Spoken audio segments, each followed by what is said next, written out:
भागवत तो हर कोई करवा रहा है, लेकिन श्री भक्तमाल की कथा ऐसी है, ये पता नहीं किसी ने कौन से पुण्य किए होते हैं, वहां ये कथा होती है। भक्तमाल ये है ठाकुर जी की भक्तों की कथाएं, जैसे स्वामी हरिदास जी, श्री मीराबाई चरित्र, सूरदास जी महाराज, नाभादास जी। जहां जिस स्थान पर भक्तमाल की कथा होती है ना, वहां पर स्वयं मेरे ठाकुर जी खुद राधा रानी को लेकर वहां विराजमान होते हैं। लोग कह देते हैं कि अब मैं मीरा बन गई, हल्के से घुंघरू पहनेंगे मीरा। अरे मीरा, जो मीरा बाई ने सहन किया है, विष का प्याला पी गए, ऐसी भक्ति कोई कर सकता है? महाराज जी, क्या गुरु दीक्षा लेनी चाहिए और उसका क्या नियम है? गुरु दीक्षा जरूर लेनी चाहिए, लेकिन आजकल जो लोग कर रहे हैं ना, गुरु दीक्षा ले रहे हैं किसी लिए पता है, एक तिलक लगाना है, लेकिन प्यारे वो पालन नहीं कर रहे हैं। आजकल लोग वृंदावन जाते हैं जी, ट्रेंड बन गया है, वहां से गुरु दीक्षा ले ली और यहाँ आके फिर वो प्याज खा रहे हैं। वहां से कंठी ले ली, माला ले ली, रोज की कितनी मालाएं कर रहे हैं, मतलब ही नहीं। आजकल लोग क्या कहते हैं, आज जो कर रहे करो, कल की कल देखेंगे, ऐसे ही ये लोग। लेकिन जब वृंदावन जाएंगे फिर माला वहां जाकर खोल लेंगे। कम से कम अगर गुरु दीक्षा ले रहे हो, उनसे ये पूछो कि तुम मालाएं कितनी कर रहे हो, बताओ जरा। भागवत की कथा या भागवत की चर्चा तो हर जगह होती है, लेकिन भक्तमाल क्या है, उसकी इतनी चर्चा क्यों नहीं है? बहुत बहुत बहुत बढ़िया आपने क्वेश्चन किया है, बहुत बढ़िया। श्री भक्तमाल कथा जी, भागवत तो हर कोई करवा रहा है जी। आप देखते होंगे हर गली, हर जगह, हर मंदिर में भागवत हो रही है, भागवत हो रही है। लेकिन श्री भक्तमाल की कथा ऐसी है, ये पता नहीं किसी ने कौन से पुण्य किए होते हैं, वहां ये कथा होती है। भक्तमाल की कथा क्या होती है? लोगों ये को कथा? पता ही नहीं है जी, कि भक्तमाल क्या है क्या जी? है ही क्या भक्तमाल। भक्तमाल ये है ठाकुर जी की भक्तों की कथाएं, जिसमें भागवत जी में ठाकुर जी की कथा है और भक्तमाल में ठाकुर जी की भक्तों की कथा। जैसे स्वामी हरिदास जी, श्री मीराबाई चरित्र, सूरदास जी महाराज, नाभादास जी, ये सबकी कथाएं हैं भक्तमाल जी में। और दूसरी बात जी, भागवत जी तो करवा रहे हैं जी, जहां जिस स्थान पर भक्तमाल की कथा होती है ना, वहां पर स्वयं मेरे प्रिया प्रीतम आके विराजमान हो जाते हैं। ये सच है, ये आप भी महसूस करके देखना जहां भक्तमाल की कथा होगी। जी, और ठाकुर जी ने चाहा तो कभी सुनकर देखना, जी, क्योंकि भक्तमाल की जहां कथा होती है, वहां स्वयं ठाकुर जी किशोर जी के प्रार्थना करते, हे किशोरी जू, हे स्वामिनी जू, आओ चलें, आज उस भक्त के घर आज भक्तमाल की कथा हो रही है, चलाओ सुनने चलते हैं। ठाकुर जी खुद राधा रानी को लेकर वहां विराजमान होते हैं। क्या बात है, जहां भक्तमाल कथा होती है, शानदार। बिल्कुल।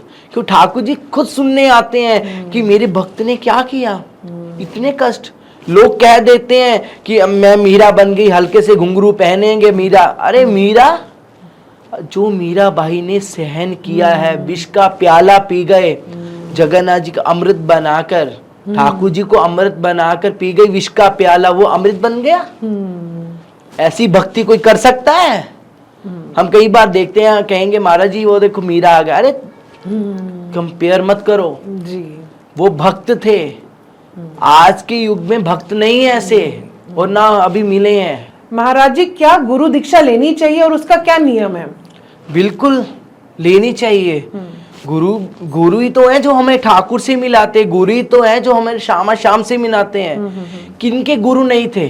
जी, ठाकुर जी के भी गुरु थे, श्री रामचंद्र जी के भी गुरु थे, देवी देवताओं ने भी गुरु धारण किए थे, हर किसी ने किए, भगवान विष्णु ने भी किए गुरु धारण, सबने गुरु धारण किए। क्या बाबा भोलेनाथ ने नहीं किए?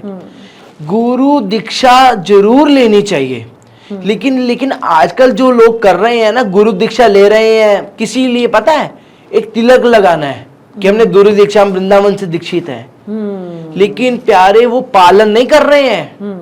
कम से कम अगर गुरु दीक्षा ले रहे हो, उनसे ये पूछो कि तुम मालाएं कितनी कर रहे हो, बताओ जरा।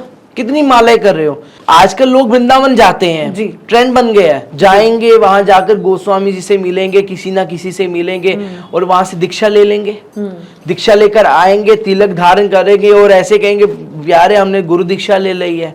अगर हमने गुरु दीक्षा ली है उसके नियम करते हैं जी, होते हैं कोई नियम उनके? बिल्कुल होते हैं।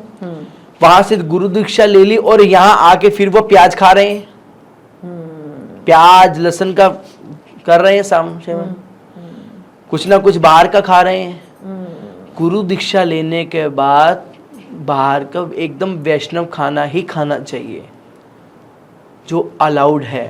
और उसके बाद ये बताओ वहां से कंठी ले ली, माला ले ली, रोज की कितनी मालाएं कर रहे हैं, मतलब ही नहीं। अगर कहीं पूछ ले कोई, मैं तो 108 माला कर रही हूँ, मैं तो रोज की 16 मालाएं कर रही हूँ, मैं तो 100 माला कर रही हूँ, लेकिन कौन देख रहा है, माला तो कर ही नहीं रहे हैं। बस गुरु दीक्षा ले ली, वो 2-3 दिन माला की, उसके बाद साइड पे बांध के रख दी, बहुत हो गई माला।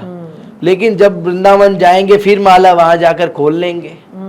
लेकिन प्यारे अगर गुरु दीक्षा ले रहे हो कम से कम ज्यादा नहीं, रोज की 11 माला तो करो, 11 मालाएं तो करो। गुरु ही केवल हैं जो हमें भगवान से मिला सकते हैं, गुरु ही हैं जो हमें श्री प्रिया प्रीतम से मिला सकते हैं। ऐसे हमारे गुरुदेव, और गुरु दीक्षा लेनी जरूर चाहिए, बिल्कुल लेनी चाहिए।